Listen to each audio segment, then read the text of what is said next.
మంత్ర, యంత్ర, తంత్ర, మూలిక, రుద్రాక్ష, నవరత్న, హోమ, క్రియ, జ్యోతిష్య, వాస్తు, హస్త సాముద్రికాలచే బ్రహ్మాస్త్ర పరిష్కార మార్గం. శ్రేయం గురుదత్త. ఆత్మీయులందరికీ స్వాగతం.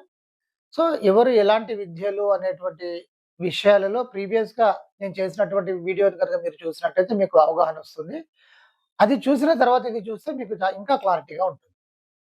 ఇక్కడ ఒక కుటుంబానికి పరిపూర్ణమైనటువంటి రక్షణ, ఎవరు ఎలాంటి ప్రయోగం చేసినా సరే తట్టుకొని నిలబడి ముందుకు వెళ్ళగలిగేటువంటి విధానము అనే విధానంలో ఇప్పుడు నేను చెప్పబోయేటువంటి ఈ దేవతా విధానాలు చాలా ఉత్తమంగా పనిచేస్తాయి.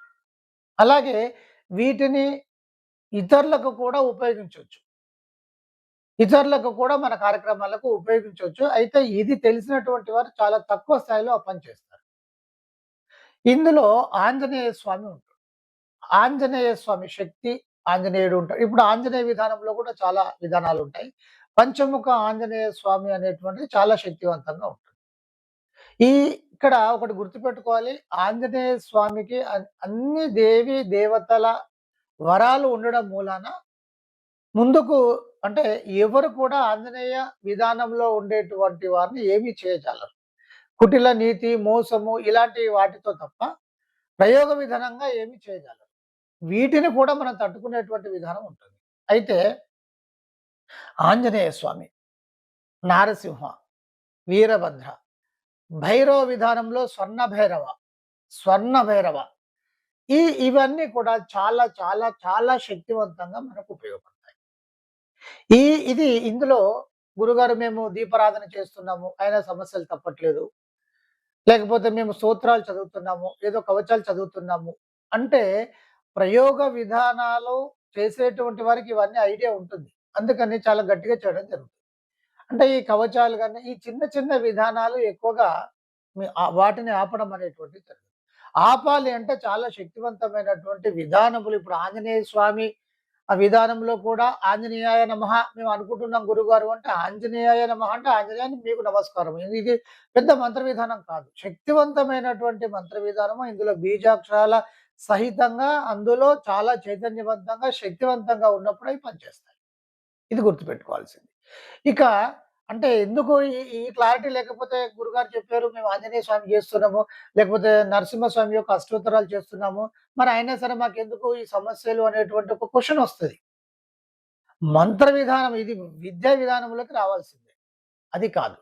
ఇక ఈ విద్యా విధానం లేకపోయినా చాలా శక్తివంతమైనటువంటి మంత్ర విధానాన్ని పట్టుకోవాలి. ఇక ఈ విధానంలో ఇప్పుడు చెప్పినట్టు ఆంజనేయ, నరసింహ, వీరభద్ర, భైరవ, ముఖ్యంగా స్వర్ణ భైరవ. ఒక కుటుంబ విధానంలో తమకు తాము ఎదగాలి అని అనుకున్నప్పుడు ఇవి చాలా శక్తివంతంగా మీకు ఉపయోగపడతాయి. ఇవి కూడా షట్‌ప్రయోగయుతంగా ఉంటాయి. ఇవి ఒక గొప్ప రహస్యం చెప్తున్నాను. చాలా పెద్ద రహస్యము. మీరు ఒక సాధన, ఒక శక్తివంతమైనటువంటి సాధన ఇప్పుడు నేను చెప్పినటువంటియన్నీ కూడా మీరు చేసుకుంటూ వెళ్ళినట్టయితే, మీరు ఎవరిని దృష్టిలో పెట్టుకోవాల్సిన అవసరం లేదు. మీకెవరన్నా ఇబ్బంది చేస్తున్నారు, మీకు ఇబ్బంది చేస్తున్నారు, శత్రువులు రెచ్చిపోతున్నారు. ఇలా మీకు ఎవరు ఇబ్బంది చేసినా కూడా మీరు ఏం చేయక్కర్లా. వారి పేరు చెప్పక్కర్లేదు, సంకల్పం చెప్పాల్సినటువంటి అవసరం లేదు. మీరు సాధన చేసుకుంటూ వెళ్ళిపోతా ఉంటే వాళ్ళకు సమస్యలు రావడం అనేది స్టార్ట్ అవుతుంది. మీరు అంటే మీరు సాధన చేస్తున్నారా? ఇక అంతే.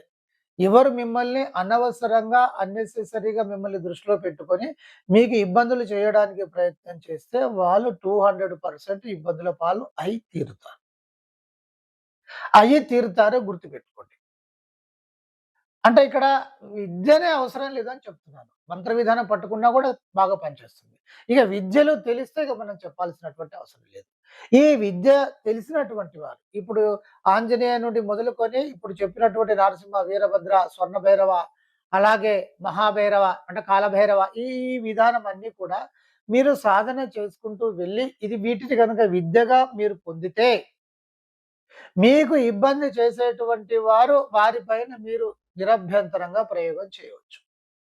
ఎందుకు అంటే ధర్మాన్ని మీరు కాపాడాల్సిందే. మీరు ధర్మ విధంగా ఉన్నారు అంటే, ఎదుటివారు అధర్మంగా మీ పైకి వస్తున్నారు అంటే, మీరు ఎదుర్కోకపోతే అది అధర్మం అవుతుంది. అధర్మాన్ని మీరు ఎదుర్కోకపోతే అది కూడా అధర్మమే అవుతుంది. శ్రీకృష్ణ పరమాత్మ భగవద్గీతలో మనకు చెప్పినటువంటి విషయం.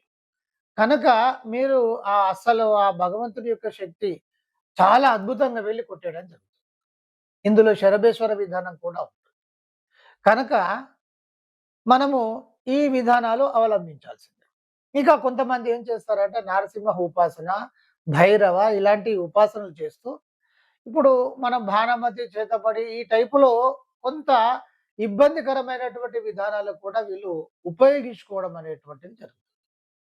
అలా జరిగినప్పుడు వీళ్ళ కర్మ విధానం అయితే తప్పదు. ఈ దేవతా విధానం కొంత సహించదు. ఇదేమిటి అనేటువంటిది క్వెషన్ చేయడం అంటే నానా రకాలుగా మీకు ఇండైరెక్ట్‌గా తెలియజేసేటువంటి ప్రయత్నం చేస్తుంది. ఇక మీరు అర్థం చేసుకొని ముందుకు వెళ్ళాల్సినటువంటి విధానం మనం చేయాలి. కనుక ఇక్కడ ఏంటంటే ఎవరు ఎంతటి ప్రయోగం చేసినా కూడా తట్టుకొని మనం శక్తివంతంగా ముందుకు వెళ్ళాలి అనంటే, అలాగే మనల్ని ఎవరైనా సరే దృష్టిలో పెట్టేసుకొని మనల్ని టార్చర్ చేయడానికి ప్రయత్నం చేస్తే, వారికే ఇబ్బందులు అనేటువంటివి ఖచ్చితంగా జరిగి తీరుతా ఉంటాయి. ఈ విధానము అంటే ఇటు మీ కుటుంబ వ్యవహారానికి ఇంకొక విధంగాను కూడా ఉపయోగించుకునేటువంటి అవకాశం ఉంటుంది.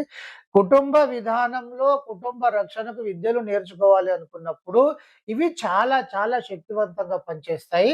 ఇంకా మీకు ఐశ్వర్యము, కీర్తి ప్రతిష్టలు కూడా క్రమక్రమంగా పెరగడం జరుగుతుంది. అందరికీ బ్లెస్సింగ్స్.